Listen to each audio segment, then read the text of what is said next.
ఉద్దేశంతో ఈ రాష్ట్రాన్ని సెపరేట్ చేశారు. ఇదే విధంగా అంతకంటే మోసం చేసింది బీజేపీ పార్టీ.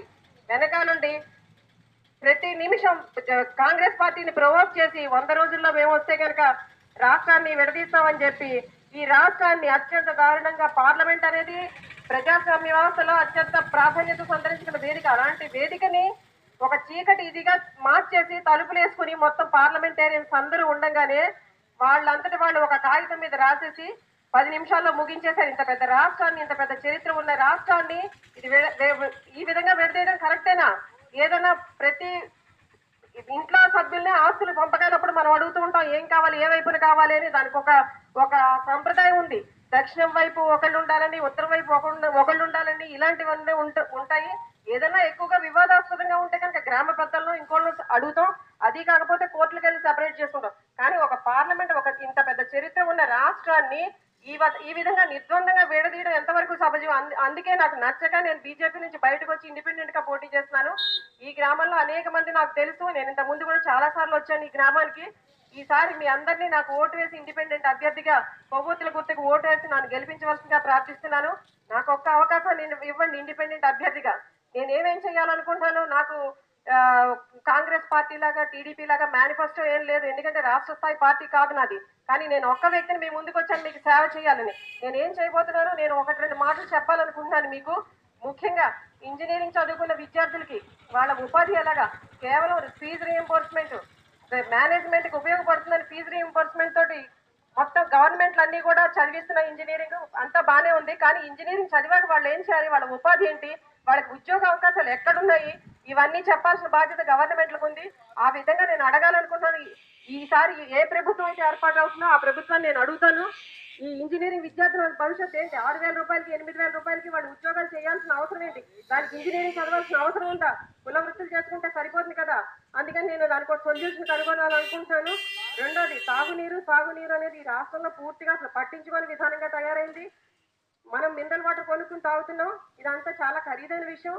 అందుకని నేను దానికి ఒక సొల్యూషన్ ఆలోచించి గవర్నమెంట్ అధికారులతో చెరువులు, కాలువలు, పూడికలు తీయించి వాటర్ సోర్స్ ని మెరుగుపరిచి ఇంటింటికి మున్సిపాలిటీల ద్వారా, పంచాయతీ ద్వారా తాగునీరుని సరఫరా చేసే విధంగా నేను చర్యలు తీసుకోవాలని అనుకుంటున్నాను. అదేవిధంగా 65 సంవత్సరాలు కాకుండా వృద్ధాప్య పెన్షన్ 58 సంవత్సరాలకే ఉండేలాగా ఈ రోజుల్లో ఈ తినే ఆహారం అయితేనే, లైఫ్ స్టైల్ని బట్టి అయితేనే 50 సంవత్సరాలకే నడవలేని పరిస్థితి, ఓపిక లేని పరిస్థితి. 58 సంవత్సరాలకి వృద్ధాప్య పెన్షన్ ఇవ్వాలని చెప్పి నేను గవర్నమెంట్ కోరుతాను. నన్ను కనుక మీరు పార్లమెంట్కి పంపిస్తే పార్లమెంట్ లో మీ తరఫున నేను ఈ ప్రశ్న లేవనెత్తి 58 సంవత్సరాలు దాటిన ప్రతి వృద్ధుడికి, అంటే గవర్నమెంట్ పెన్షన్ లేని ప్రతి వృద్ధుడికి మళ్ళీ అందులో బైఫర్గేట్ చేసి ఈ ఊర్లో 100 మంది, ఈ ఊర్లో 50 మంది అని కాకుండా 58 సంవత్సరాలు దాటి ప్రతి వాళ్ళు వృద్ధులే. అవసరాన్ని బట్టి, అర్హతని బట్టి వాళ్ళకి ఇంటికి తీసుకెళ్లి వృద్ధులు ఎక్కువగా ఉండరు గ్రామాల్లోనూ. కొన్ని వందల మంది, వేల మంది ఉంటారు. కొంతమంది నడవలేని వాళ్ళు ఉంటారు. వాళ్ళని ఎంఆర్ఓ ఆఫీస్కి వచ్చి పెన్షన్ తీసుకునే విధానం కాకుండా అధికారులు మీ దగ్గరికి వచ్చి పెన్షన్ ఇచ్చే విధానంగా నేను మాట్లాడతానని హామీ ఇస్తున్నాను మీకు. అదేవిధంగా రేషన్ కార్డుని ఇక్కడ ఎంఆర్ఓ గారి ప్రపోజల్ పంపిస్తే హైదరాబాద్ లో దాన్ని నిర్ణయం తీసుకుంటారు ఎంతమందికి ఇవ్వాలని, ఎంతమందికి ఇవ్వకూడదని. ఇది మనం ప్రజాస్వామ్యంలో ఉన్న వాళ్ళది అర్హత అనేది ఒకటే ఉంటుంది. దానికి ఒక బ్యారికేడ్. వీళ్ళు అర్హులు అన్నప్పుడు అందరికీ ఇవ్వాలి. కొంతమందికి తెల్ల కార్డులు, కొంతమందికి ఎర్ర కార్డులు, కొంతమందికి పచ్చ కార్డులు, ఇది కాదు. అర్హత ఉన్న ప్రతి వాడికి కూడా రేషన్ కార్డు ఇవ్వాలి. దాని నిర్ణయాధికారి ఎంఆర్ఓ ఆఫీస్కి ఇవ్వాలని చెప్పి నేను పార్లమెంట్ లో మీ వైపున అక్కడ ఉన్న అధికారులు ఎవరైతే ఉంటే వాళ్ళతో చర్చించి వాళ్ళతో మాట్లాడి దీన్ని ప్రొటెక్ట్ చేస్తాను నేను. రేషన్ కార్డు అనేది ఎంఆర్ఓ ఆఫీస్ లోనే ఒక కమిటీ, గ్రామ ప్రజల్ని కూడా కమిటీగా తీసుకుని ఎవరెవరు అర్హులో వాళ్ళందరికీ రేషన్ కార్డు ఇక్కడే నిర్ణయం తీసుకుని ఇక్కడే ఇచ్చే విధంగా నేను దాని గురించి మాట్లాడతాను. అదేవిధంగా హెల్త్ చెకప్స్, ఏఎన్ఎంస్, నర్సెస్ వాళ్ళు కూడా ఈ రోజున ఆధారం లేకుండా ఉన్నారు. గవర్నమెంట్ ఆఫీసుల చుట్టూ తిరుగుతున్నారు. వాళ్ళకి ఒక ఆధారం ఏర్పడుతుంది. ప్రజలందరూ కూడా ఆరోగ్యంగా ఉంటారు. ఆరోగ్యం చాలా ముఖ్యమైన సమస్య. చాలా వరకు రోగాలు చాలా ముదిరిపోయేదాకా మనకు తెలియట్లేదు. అందుకని ప్రతి ఇంటికి ఏఎన్ఎంస్ కానీ, నర్సులు కానీ పంపించి హెల్త్ చెకప్ చేయించి వాళ్ళకి ఫస్ట్ ఎయిడ్, ప్రాథమికంగా మందుల సరఫరాని హెల్త్ సెంటర్స్ ద్వారా పంపించి తలనొప్పులు కానీ, ఇంకేమైనా జ్వరాలు కానీ అలాంటివి ఉంటే మీరు డాక్టర్ దగ్గరికి వెళ్లకుండా ఫస్ట్ మీ దగ్గరికి ఏఎన్ఎంస్ వచ్చి వాళ్ళు ట్రీట్మెంట్ ఇస్తారు. First primary treatment. ఆ తర్వాత ఇంకేమైనా దీర్ఘకాలిక రోగాలు ఉంటాయి. ప్రతి వాళ్ళు ఖాళీ టైము లేదు, ఆరోగ్యానికి అంత టైం కూడా ఇవ్వట్లేదు. ఏదో భోజనం చేస్తున్నారు, పనులకు వెళ్ళిపోతున్నారు. అలా కాకుండా అసలు మీ ఆరోగ్య సమస్య ఏంటి, తలనొప్పి వస్తే ఎందుకు వచ్చింది ఏంటి, దానికి మందులు, హెల్త్ సెంటర్స్ ఉంటాయి. మనకి హెల్త్ సెంటర్స్ ఉంటే కేవలం మున్సిపాలిటీ క్లీనింగ్ లేదంటే పౌడర్ చల్లడం వరకే ఆలోచిస్తున్నారు. అలా కాకుండా హెల్త్ సెంటర్ అంటే ప్రజలకు సంబంధించింది. ఆ ప్రజలందరికీ కూడా ప్రాథమిక మందులు అందే విధంగా నేను మాట్లాడుతాను, చర్యలు తీసుకుంటానని హామీ ఇస్తున్నాను. అదేవిధంగా దీర్ఘకాలిక రోగాలు ఏమైనా ఉంటే కనుక వాళ్ళని ఏ డాక్టర్ దగ్గరికి వెళ్ళాలి, దాని కన్సర్న్ డాక్టర్ ఎవరు అనేది కూడా సజెషన్ ఇస్తారు ఏఎన్ఎంస్, నర్సెస్ వాళ్ళకి. ఎందుకంటే ఎక్స్పర్ట్ డాక్టర్స్ టీమ్ తోటి పనిచేయాలని చెప్పి మేము గవర్నమెంట్ హాస్పిటల్స్ ఉన్నాయి. ఈ రోజున డబ్బులు ఇస్తే కానీ చూడటం లేదు. ఎవరు ఏ సజెషన్ ఎవరు ఏ రోగం వచ్చింది ఏమో తెలియదు. దేనికి కన్సర్న్ దగ్గర ఏ డాక్టర్ దగ్గరికి వెళ్ళాలో తెలియదు. ఒకప్పుడైతే ఎంబీబీఎస్ డాక్టర్ అన్ని చూసేవారు, జ్వరానికి తలనొప్పికి మొత్తం చెవి నొప్పి అన్ని చూసేవారు. ఈ రోజుల్లో అలా కాదు, చెవికొక్కళ్ళ దగ్గరికి ముక్కుకొక్కళ్ళ దగ్గరికి అలా వెళ్లాల్సిన పరిస్థితుంది. అలా కాకుండా ఈ ఎన్ఎంస్, నర్సులు వీళ్ళందరూ వచ్చి మీ దగ్గరికి అసలు సమస్య ఏంటి, దీర్ఘకాలికంగా ఉండే సమస్య అయితే ఏ డాక్టర్ దగ్గరికి వెళ్ళాలి, ఏ స్పెషలిస్ట్ దగ్గరికి వెళ్ళాలి అనే సజెషన్ కూడా ఇస్తారు. ఇదే విధంగా నిర్భయ కేసు మీరు అందరూ టీవీలో చూశారు, ఆడపిల్లలు ఏ విధంగా ఉంటున్నారనేది.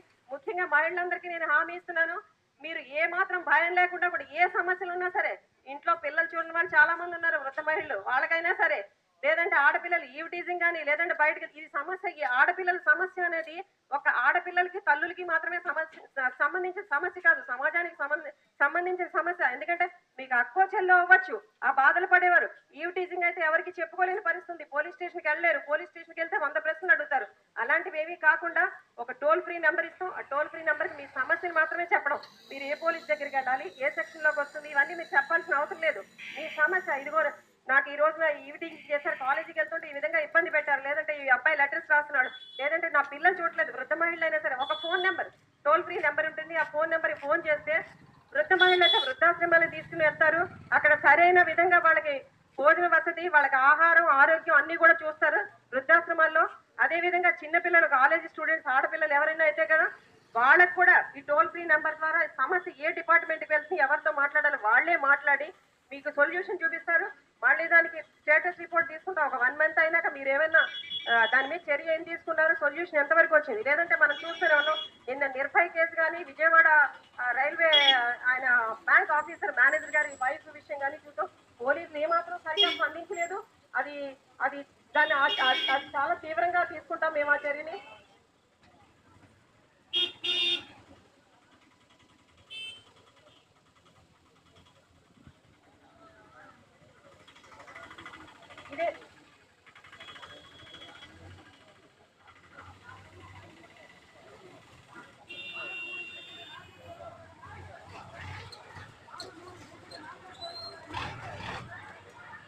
ఇదే విధంగా మేము 5 సంవత్సరాలకు ఒకసారి రాజకీయ నాయకులు మీ ముందుకు వస్తారు.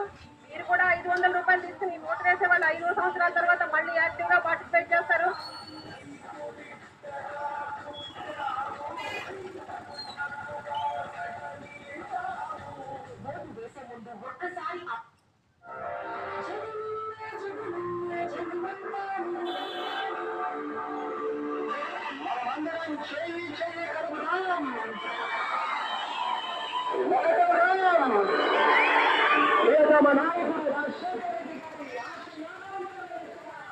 ఐదు సంవత్సరాలకు ఒకసారి 2 వర్గాలు బయటకు వస్తాయి ఎలక్షన్ టైంలో. ఇది ఒక పండగ వాతావరణంగా ఉంటుంది. 500 రూపాయలు, 1000 రూపాయలు తీసుకుని ఓటు వేయాల్సిన వాళ్ళు బయటకు వస్తూ ఉంటారు, చాలా యాక్టివ్ గా తిరుగుతూ ఉంటారు. అదే విధంగా ఓట్లు కొనేవాళ్ళు కూడా చాలా యాక్టివ్ గా వస్తారు. కానీ 5 సంవత్సరాల పాటు మీ భవిష్యత్తు నిర్ణయించేది ఆ ఓటు ఒకటే. అది ఆలోచించాలి, మీ హక్కు. మీరు ఏం కావాలనుకుంటున్నారో, ఎవరిని ఎందుకు ఎన్నుకోవాలనుకున్నది ఇదంతా తీవ్రంగా ఆలోచించుకోండి. మీరు వృద్ధులు, మీ నెక్స్ట్ జనరేషన్ కి మీరు గైడెన్స్ ఇచ్చి ఎవరిని ఎన్నుకోవాలి, ఎందుకు ఎన్నుకోవాలి. 500 రూపాయలు శాశ్వతం కాదు, 500 రూపాయలతో ఒక రోజు గడవదు మనకి. అలాంటిది 500 రూపాయలకి మీ ఓటు అమ్ముకోవద్దు. నేను ముఖ్యంగా మీ అందరికీ మనవి చేసేది, శిరస్సు వంచి అందరికీ నమస్కరించి చెప్తున్నాను, 500 రూపాయలకి మీరు ఓటు అమ్ముకోవద్దు. మీకు ఎవరైతే న్యాయం చేయగలరో వాళ్ళని ఎన్నుకోండి. మీరు తీవ్రంగా ఆలోచించండి దీని గురించి. 45 రూపాయలు బిలో పవర్టీ లైన్ నిర్ణయించింది కాంగ్రెస్ పార్టీ. అంటే 45 రూపాయలు ఎవరైతే రోజుకి సంపాదిస్తారో వాళ్ళు పేదలు కాదట. కాంగ్రెస్ పార్టీ నిర్ణయంలో 45 రూపాయలు ఏ విధంగా మీకు సరిపోతుందో ఒకసారి ఆలోచించుకోవాలి మీరు అందరూ కూడాను. మీరు వేసే ఓటు ఇక్కడ టీడీపీకి, కాంగ్రెస్ కి, ఇంకోళ్ళకి వేస్తున్నామని మీరు అనుకుంటున్నారు.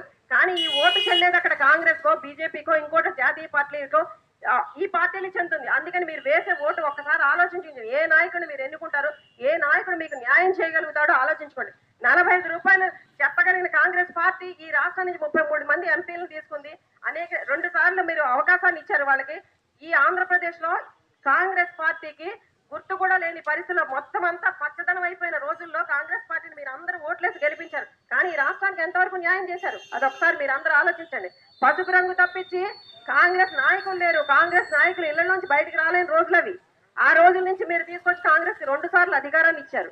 వాళ్ళు ఏ విధంగా చేశారో, ఈ రాష్ట్రాన్ని ఎలా విడదీశారో, ఈ రాష్ట్రంలో కంపెనీస్ అన్ని, ఐటీ కంపెనీస్ అన్ని బయటికి వెళ్ళిపోయాయి. మెడ్రాస్, బెంగళూరుకి వెళ్ళిపోయినాయి. దానికి కారణం ఎవరు? మన ఎంపీలు ఏం మాట్లాడలేపారు. దేని గురించి మాట్లాడలేపారు? భయపడ్డారా, లేదంటే ఏదైనా లాభం కోసం ఆలోచించారా? ఇవన్నీ మీ అందరికీ తెలుసు. మీరు ఒకసారి ఆలోచించి ఓటు వేయవలసిందిగా కోరుతున్నాను.